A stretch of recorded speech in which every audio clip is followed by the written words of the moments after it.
Goeiemiddag graad 11. Die tweede gedeelte van die oefening waarmee ons besig is op bladsy 538.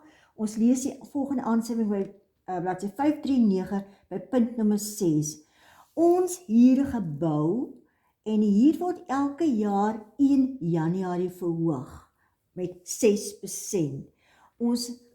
Nou, kom ons teken die jaarlyn. My jaar het begin op 1 Maart 2010. Hierso eindig hy op 28 Februarie 2011.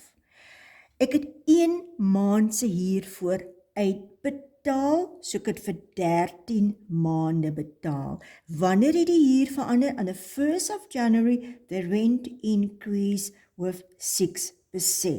So, I have received rent for 30 months. From here to there, it's 10 months. So 10 months where rent was unchanged, it was X. The last 3 months I have received, the rent was not X anymore, but 1.06X, a 6% increase. And this amount is what I've received. Now you go to your textbook and you look on a rent expense, and that's equal to 105,440. 105,440. So the amount in your trial balance is the amount you have received, and that is equal to 13 months, but you can't divide by 13 because there was a change in the rent. So now you do the calculation. 1.06 times 3 is 3.18x, which is 105,440. Easy math sum, and you get 105,440. I say 105,440 divide by 13.8, and let's quickly see. 105,440 divide by 13.18, and I come to amount of 8,000. So my rent was 8,000 till up to that date. But when the amount I paid too much wasn't 8,000 anymore, it was 8,000 plus 6%. So plus 6%, and it's 8,480. I've paid too much. So it's not so difficult. Always use this method. So we've paid too much rent. So we go to rent paid, hier uitgawe, en ek maak dit minder met 8480. Waar gaan dit kom? Onder handel en ander ontvangbare bedrag, want ek het te veel betaal.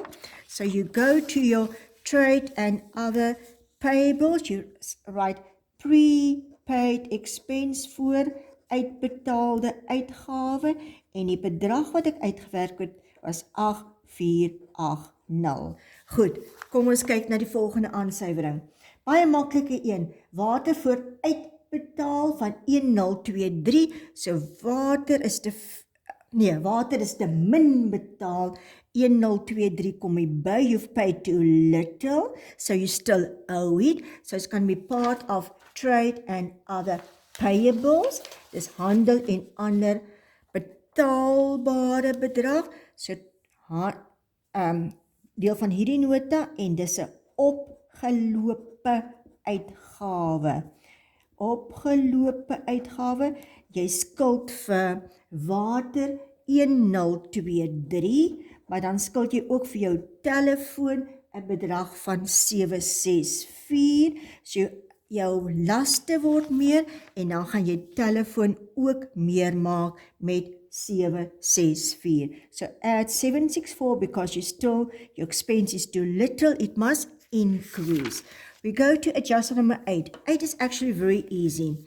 The only thing you need to know is, here's your balance, your fixed deposit beginning of the year, increase of interest. You still need to write it in your books, or you got a question mark. So very easy, the interest was 9,600. So interest income is going to increase with 9,600.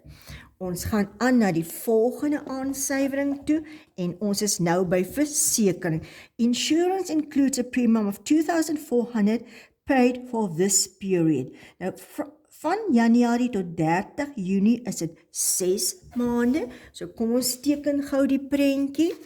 Ons het betaal vanaf, hierso begin my jaar begin 1 Maart 2010, 28 Februarie 2011, ek het betaal Januarie tot Junie. Hierdie periode is 6 maande, so first 2,400 divided by 6 is 400 rand per month. Ok, so wanneer het ons dit betaal? Ons het dit betaal Januarie en is 2 maande, so 4 maande is te veel. So times 4 because 4 months is in my next accounting year. So it's 1,600. We have paid too much. So we go to our insurance minus 1,600. We have paid too much. So it's going to be part of trade and other receivables. Also prepaid expense of an amount was 1,600. This one was rent paid too much. This one was insurance paid too much. Ons lees die volgende aansuiwering. Die volgende aansuiwering gaan oor waardevermindering. Kyk net gou eers die tyd. Ek gaan nou eers stop en waardevermindering op sy eie doen.